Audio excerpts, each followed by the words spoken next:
வணக்கம், சாவித்திரி சமையலுக்கு உங்களை வரவேற்கிறேன். இப்போ அருமையான சுவையில் அரிசி பால் பாயாசம் எப்படி செய்யலாங்கிறத பார்க்கலாங்க. இது நார்மல் அரிசி பாயாசத்தை காட்டிலும் கூடுதல் சுவையில் இருக்குங்க. இது விசேஷ நாட்களுக்கு நம்ம சாமிக்கு நெய்வேத்திய பிரசாதமாகவும் செய்து வைக்கலாங்க. அது மட்டும் இல்லாமல் எல்லா விதமான பண்டிகை காலங்களுக்குங்க வீட்டில் இந்த பாயாசம் செய்துக்கலாம். ரொம்ப அருமையாக இருக்கும். இந்த அரிசி பால் பாயாசம் செய்யறதுக்குங்க 1/4 கப் அளவுக்கு பச்சரிசி எடுத்து தண்ணியில் 1 மணி நேரம் பக்கம் ஊற வச்சிருக்கோங்க. இது நம்ம கையிலேயே லேசாக இந்த மாதிரி குரண மாதிரி நம்ம மசிச்சு விட்டுக்கலாங்க. ரொம்ப கூடுதலாக போடும்போது நீங்கள் மிக்சியில் லேசாக பல்ஸ் மோடில் போட்டுக்கலாம். ரொம்ப நைஸாக அரைக்கக்கூடாதுங்க. இந்த மாதிரி 2 அரிசி உடையிற மாதிரி பார்த்து நம்ம கையிலேயே மசிச்சு விட்டுக்கலாம். இப்போ அரிசி சேர்த்துக்கலாங்க. உங்களுக்கு ஊர்னா நல்லா இந்த மாதிரி மசிக்கும் போது உடஞ்சிரு அரிசி. அந்த அரிசி பால் பாயசத்துக்கெல்லாம் இந்த மாதிரி உடச்சி விட்டு சேர்த்திக்கும் போது நல்லாயிருக்கும். இப்போ 1/4 கப் அளவுக்கு அரிசி ஊற வச்சு 2 பொடிச்சு வச்சிருக்கேங்க. இது கூட 600 ml 500 ml திக்கான பால், இது கூட 100 ml தண்ணி சேர்த்திருக்கேங்க. இது கூட இப்போதைக்கு 2 கப் அளவுக்கு இந்த பால் சேர்த்திக்கலாங்க. அதாவது 400 ml பால் சேர்த்திக்கலாம். நல்லா வெந்த பிறகு இறக்கி வச்சதுக்கப்புறம் மறுபடியும் 1 கப் பால் சேர்த்திக்கலாங்க.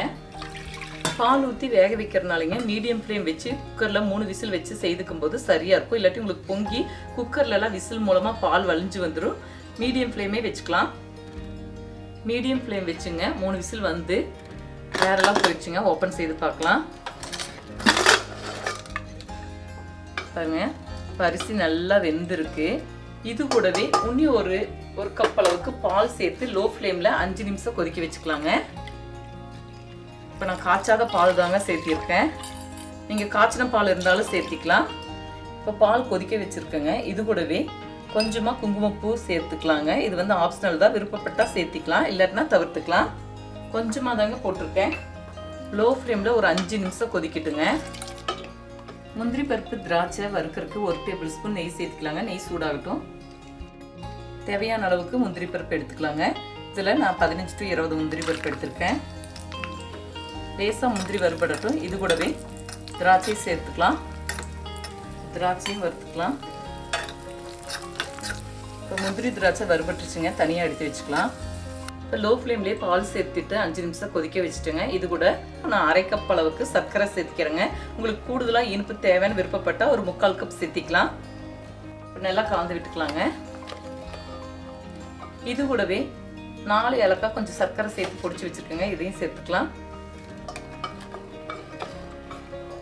இந்த அரிசி பாயசத்துடைய கூடுதல் சுவைக்கு வேண்டிங்க 10 பாதாம் பருப்பு, 10 முந்திரி பருப்பு, இதை 1-2 பொடிச்சு எடுத்துக்கலாங்க. இப்போ சர்க்கரை சேர்த்து நல்லா கொதிச்சு வந்துருச்சுங்க. இது கூடவே அரைச்ச பாதாம் முந்திரி பருப்பை சேர்த்துக்கலாம். சேர்த்து நல்லா கலந்து விட்டுட்டு ஒரு 2 நிமிஷம் கொதிக்க வச்சுக்கலாங்க. இப்போ பாதாம் முந்திரி அரைச்சதை சேர்த்து நல்லா கொதிக்க வச்சுட்டேங்க. இது கூடயே வறுத்து வச்சிருக்கிறேன் முந்திரி திராட்சையை சேர்த்துக்கலாம். இப்போ அருமையான சுவையில் அரிசி பால் பாயாசம் செய்துட்டேங்க. இதே முறையில் செய்து பாருங்க. இந்த வீடியோ பிடிச்சிருந்தா லைக் பண்ணுங்க, ஷேர் பண்ணுங்க, சப்ஸ்கிரைப் பண்ணுங்க, கமெண்ட்ஸ் பண்ணுங்க. அடுத்த வீடியோவில் சந்திக்கலாம்.